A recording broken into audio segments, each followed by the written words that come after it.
Now, instead of an Institute of Third World Studies, we got Urban and Ethnic Studies, which eventually broke up into Black Studies Department, Puerto Rican Studies Department, which eventually became Hispanic Studies, and an Asian Studies Department, one of the first in the country. That's how serious we were about Third World, right? But the thing about it is, in the process, we ended up splitting, allowing them to split up the coalition before the work was done, all right? But there's a fault that we all suffer. I'm your leader. Now it's time for me to lead.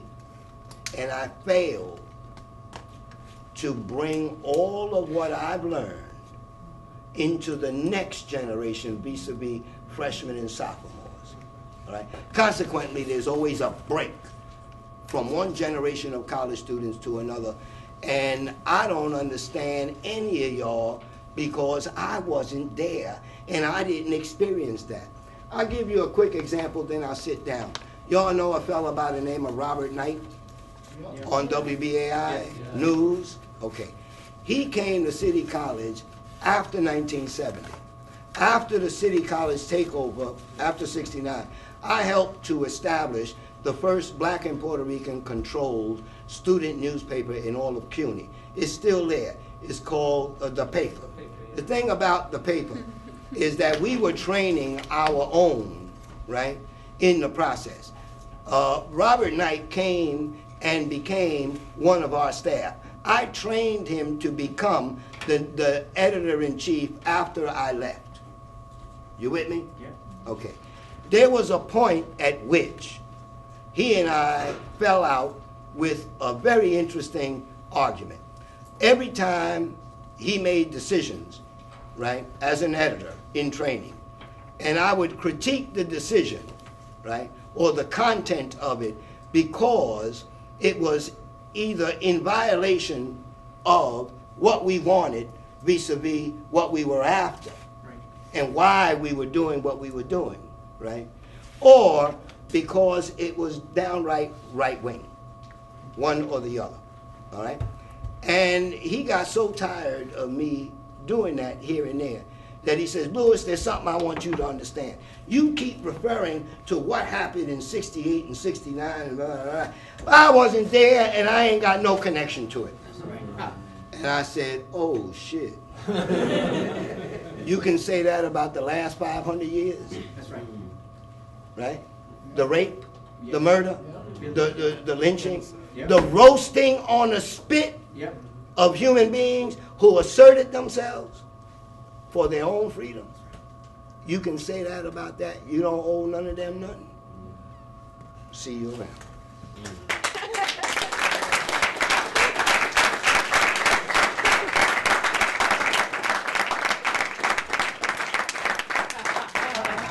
Christine Moore. A special kind of love. A very, very special kind of love. It's a special kind of love. A very special kind of love. A very, very special kind of love. Yeah, it's a special kind of love. Good evening. I don't know what to say after that. Wow. Well, I just want to say thank you, Mr. Rivera. Thank you so much, Lewis. Thank you so much. My name is Christine Moore, and I'm an alumni from City College, and also one of the founders of the original 12 for the takeover in '89. And I see some familiar faces in the crowd who were there with me, and I just want to say hi because I haven't seen you in years. Okay. I was invited here just to share my experience as a student organizer in '89. I want to just give you a little insight on being a student in '89 at City College. I was majoring in education, undergrad. I received my master's there as well. At the time, under the Mayor Ed Koch and Governor Cuomo, who decided that they wanted to make some major cuts in our education budget, we as students at City College who had very close ties to the community, the Black and Latino community, as you know, you had African Americans down on one end, and then you had Latinos up on the other end. And so much of the population was of us. And it just seemed as though it was an attack on what Lewis said, on admission of Black and Latino students. And we were all coming from a generation of parents who said that education was the key to get out of poverty. And it seemed as though the powers that be said, well, there are too many of y'all, in this public education or free academy. And their way of cutting down on our enrollment was to say, well, we're going to cut out your Black studies. So that way you don't know where you came from, and so therefore you don't have anywhere to go.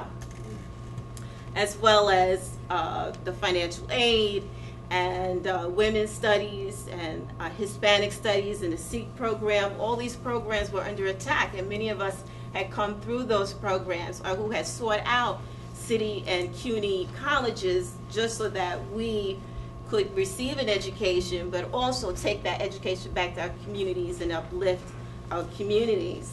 I think it was imperative that I became an educator of Black and Latino students, so that I would be a positive role model, and so that I would be part of that legacy of 500 years of struggle.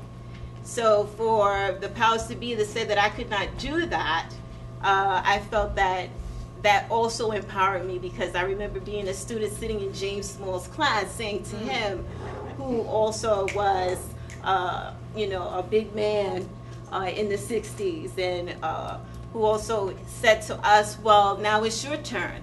I've fought the struggle, and now I'm going to leave the legacy on your lap. And I said, well, what do we do? What should we do? And at that point, I said, well, there's my homework.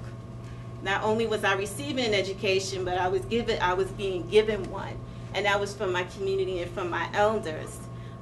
We had Dr. Jeffries, and we had Geraldine Price, and Camille Yarborough, and Dr. Ben Johannan. Yes. And these were all people who lived within the community and who were active in the 68 and 69 struggles. And so immediately I joined a couple of organizations, the Daughters of Africa, and also student government. And that's when I came across Mark and Idanis, and Vicente and David Suker in the back. These are all veterans, and some other people, I can't remember your names at the moment, but my gray hair should tell the years too. But I just want to say to you guys who are student organizers and who are community activists, keep the struggle alive. Like Lewis said, their only purpose is to keep us down. And their only purpose is to make sure that we don't progress and move forward. And the thing is that in this time, in this economy, we're the ones that keep the economy going. And our children have to have something, and have something to be able to have a footstep on and be able to thrive in this community and give back as well. I don't have a lot to say. I think that there are other people in here who could shed some more light on it. But, keep the struggle alive. And I think it's imperative that you continue to educate, organize, okay, continue to do that. And I think some of the others will tell you that there are some tools that are necessary. You've been doing it all along. Continue to lobby. Continue to go out in the street. Continue to knock on doors. Continue to fill up your churches. Continue to give the education and the information that they need to know that there's a constant struggle. Don't forget, like we say, we're the ones that keep this whole thing going, okay? I don't have too much to say. I'm a little shy.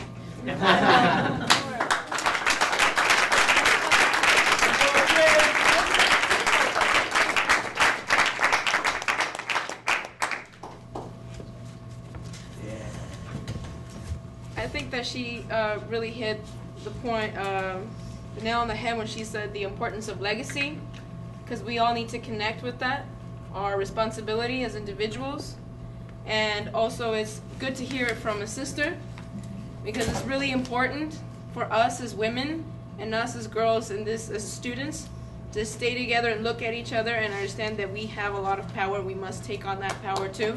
Yeah.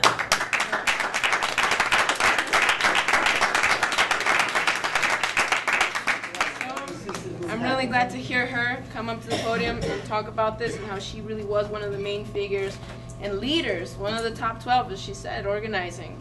So we need to really believe in ourselves. And brothers, listen to us. We got a voice. All right? The flow is deep as this, every verse should be treated like the Mona Lisa is, and yeah, you might have the upper hand if we're speaking dope. And yeah, I understand you get achieved. When I say people, you say power. People. Power. People. Power. All right, before we get started, I just want to thank folks tonight for setting this up. In particular, I want to give praise to Brother Jason. Did a great job. Domingo.